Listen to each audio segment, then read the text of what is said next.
Hi friends, റെസ് വ്ളോഗിലേക്ക് വീണ്ടും സ്വാഗതം. ഞാനിന്നിവിടെ പരിചയപ്പെടുത്തുന്നത് നമ്മുടെ സ്വന്തം ഉള്ളിവടേനെയാണ് കേട്ടോ. ഇതെങ്ങനെ ഉണ്ടാക്കുന്നതെന്ന് പലർക്കും അറിയാൻ പാടില്ലാത്തതുമുണ്ട്, അറിയുന്നവരുമുണ്ട്. അപ്പോൾ എങ്ങനെ ഉണ്ടാക്കുന്നതെന്ന് നമുക്ക് നോക്കാം. ആദ്യമായിട്ടാണ് എൻ്റെ വീഡിയോ കാണുന്നതെങ്കിൽ സബ്സ്ക്രൈബ് ചെയ്തേക്കണേ. അരിഞ്ഞ് വെച്ചിരിക്കുന്ന ഉള്ളി, അതായത് കനം കുറച്ച് നേരിയതായിട്ട് അരിഞ്ഞെടുത്ത ഉള്ളി, അതിലേക്ക് കടകളിൽ നിന്ന് കിട്ടുന്ന കളറിന് വേണ്ടി നമുക്ക് റെഡ് കളറും യെല്ലോ കളറും ഒരുപോലെ കുറേശ്ശെ വീതം ചേർത്ത് കൊടുക്കാവുന്നതാണ്. ആവശ്യത്തിനുള്ള ഉപ്പും ചേർത്ത് നന്നായി തിരുമിയെടുക്കണം. ഇതുപോലെ വെള്ളം ചേർക്കാൻ പാടില്ല കേട്ടോ. തിരുമി വരുമ്പോൾ ആ സവോളയുടെ നീരിൽ തന്നെ നമുക്ക് ഇതിനെ കറക്റ്റ് പൊസിഷനിൽ, അതായത് അതിൻ്റെ ആ ഒരു വെള്ളമയത്തോടു കൂടി കിട്ടുന്നതായിരിക്കും. ഇങ്ങനെ കുഴച്ചെടുത്ത് ഇതുപോലെ നല്ലപോലെ നല്ല ബലം കൊടുത്ത് ഞെരടി പിഴിഞ്ഞെടുത്തതിന് ശേഷം അതിലേക്ക് വേപ്പില, കറിവേപ്പ് അരിഞ്ഞ് ഇങ്ങനെ ഇടുക.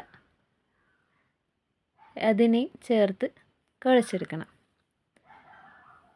കുഴച്ചെടുത്തതിന് ശേഷം അതിലേക്ക് നമുക്ക് ഇതിനെ വറുത്ത് കോരുമ്പോൾ എണ്ണമയം അധികം ഉണ്ടാകാതിരിക്കാനും എണ്ണ ഇങ്ങനെ ഊറി ഇരിക്കാതിരിക്കാനും വേണ്ടി നമുക്കതിലേക്ക് അരിപ്പൊടി ചേർത്ത് കൊടുക്കാവുന്നതാണ്. നേരത്തെ ഇതുപോലെ പഴംപൊരിയുടെ വീഡിയോയ്ക്ക് ഞാൻ ഇതുപോലെ അരിപ്പൊടി ചേർക്കുന്ന കാണിച്ചിട്ടുണ്ടായിരുന്നു. അതുപോലെ തന്നെ നമുക്ക് ഇതിലേക്കും അരിപ്പൊടി ചേർത്ത് കൊടുക്കാവുന്നതാണ്. അതിനെ നന്നായി കുഴച്ചെടുക്കണം.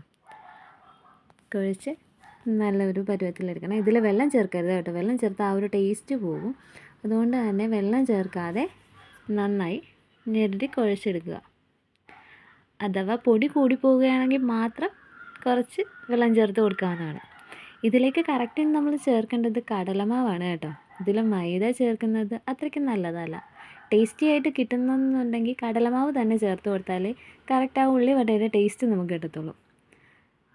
ഇതിനെ നന്നായി കുഴച്ച് നല്ലതുപോലെ മിക്സ് ചെയ്തെടുക്കണം. മിക്സ് ചെയ്ത് വരുമ്പോഴത്തേക്കെന്ന് പറയുമ്പോൾ നമുക്കൊരു ഉണ്ട പിടിച്ച് നമ്മുടെ കയ്യിൽ എടുക്കാൻ പറ്റുന്ന രീതിയിൽ വേണം ഇതിനെ കുഴച്ച് ഇതുപോലെ എടുക്കണം. പൊടി കുറവാണെങ്കിൽ ചേർത്ത് കൊടുക്കുക. പൊടി കൂടുതലാണെന്നുണ്ടെങ്കിൽ മാത്രം കൈവെള്ളം തളിച്ച് കൊടുത്ത് ഇതിനെ കുഴച്ചെടുക്കാവുന്നതാണ്. കുഴച്ചെടുത്ത് ഇതുപോലെ ഒരു പിടി വരുന്ന രീതിയിൽ ബോൾസ് ആക്കിയെടുത്ത് കയ്യിൽ വെച്ച് പരത്തി നല്ലതുപോലെ പരത്തിയെടുക്കണേ. പരത്തിയെടുക്കുമ്പോൾ വിട്ടു പോകാതിരിക്കാൻ വേണ്ടിയിട്ടാണ് ഇതുപോലെ നല്ല തിക്കായിട്ട് പരത്തി നമ്മുടെ കൈവെള്ളയിൽ വെച്ച് തന്നെ പരത്തിയെടുക്കാൻ പറയുന്നത്. അതിനെ തിളച്ച എണ്ണയിലേക്കിട്ട് കണ്ടോ, തിളച്ച് മറിയുന്ന എണ്ണയിലേക്കിട്ട് കഴിഞ്ഞപ്പോഴത്തേക്കും വരുന്നത് ഇങ്ങനെ തന്നെ കയ്യിൽ പരത്തി എടുത്ത് നമ്മൾ എണ്ണയിലേക്കിട്ട് ഉണ്ടാക്കി ഇങ്ങനെ തിരിച്ച് മറിച്ച് വിട്ട് വേവിച്ചെടുക്കണം. ഇല്ല എന്നുണ്ടെങ്കിൽ ഉള്ളി ആയതുകൊണ്ട് കരിഞ്ഞു പോകാനായിട്ട് സാധ്യതയുണ്ട്. ഓരോ സൈഡ് വെന്ത് കഴിയുമ്പോഴുള്ള ഉള്ളിവടയുടെ കളർ കണ്ടോ, ഇതുപോലെ മുരിച്ച് തിരിച്ച് മറിച്ച് വിട്ട് മുരിച്ചെടുക്കുക. ഇങ്ങനെ മുരിച്ച് പോരുന്നത് ആയിരിക്കും ഏറ്റവും ബെറ്റർ. എങ്കിലേ കറക്റ്റ് ടേസ്റ്റി ആയിട്ട് നമുക്ക് എടുക്കാൻ പറ്റത്തുള്ളൂ.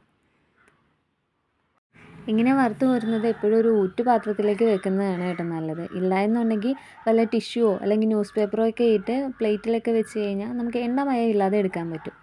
നല്ല ക്രിസ്പി ആയിട്ടുള്ള ഉള്ളിവട ഇവിടെ റെഡിയായി കഴിഞ്ഞിരിക്കുകയാണ്. ഇത് കണ്ടില്ലേ, ഇതാണ് നമ്മുടെ ഉള്ളിവട. എല്ലാവരും ഇത് ട്രൈ ചെയ്ത് നോക്കുക. അടുത്തൊരു വീഡിയോ ആയി വരുന്നവരെ ബൈ. എൻ്റെ ചാനൽ ആദ്യമായിട്ട് കാണുന്നവരാണെങ്കിൽ ഒന്ന് സബ്സ്ക്രൈബ് ചെയ്തേക്കണേ.